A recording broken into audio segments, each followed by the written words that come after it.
માંગ હતી આપના ભાઈએ જે આત્મહત્યા કરી તે પીએસઆઈના ત્રાસ હતો, જેની સામે હવે ગુનો નોંધાઈ ચૂક્યો છે, શું કહેશો? સૌપ્રથમ તો મારા સર્વ ક્ષત્રિય સમાજના ભાઈઓ અને શ્રી કરણી સેનાના બધા જ આગેવાનોને ખૂબ ખૂબ આભાર.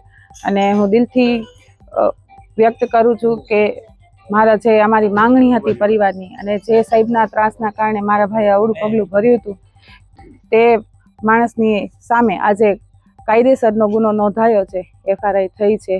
અને હજી હું એવી જ આશા રાખું છું કે એમાં યોગ્ય પ્રકારની કાર્યવાહી આગળ થાય અને એને કડકમાં કડક સજા થાય, અને એના જે ઉપલા અધિકારીઓ છે એ પણ સહકાર આપી અને એ માણસને જે પણ કાંઈ મારા ભાઈને માનસિક રીતે ત્રાસ આપી અને એના મૃત્યુના જવાબદાર છે તેને જે એમાં લાગુ પડતા હોય એ બધા જ કાયદાઓ ને પ્રમાણે એને સજા કરાવે. ધર્મવીરસિંહ ગોહિલ, શ્રી ગોહિલવાડા રાજપૂત સમાજમાં ઉપપ્રમુખની જવાબદારીમાં છું. ભાઈ કૃષ્ણદેવસિંહ સરવૈયા છે, કરણી સેનામાં પ્રમુખ છે. અશ્વિનભાઈ લાપાડિયા કરણી સેનાના પ્રમુખ છે.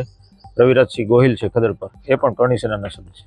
અમે બધા આજે અહીંયા પરિવારને સાંત્વના આપવા માટે અને જે મુદ્દો હતો કે જે દોષિત પીએસઆઈ છે ગોસ્વામી, એની વિરુદ્ધમાં ગુનો દાખલ થાય, એફઆઈઆર નોંધાય, એ બદલ માટે પ્રયત્ન કરનાર સમાજના સૌ આગેવાનો અહીંયા આવ્યા હતા. કારણ કે કાલે રાત્રે એમની ઉપર એફઆઈઆર દાખલ થઈ ગઈ છે, એટલે એ માટે અમે આજે પરિવારને અહીંયા મળવા આવ્યા હતા. ફરિયાદમાં કેવા પ્રકારનો ઉલ્લેખ કરવામાં આવ્યો છે?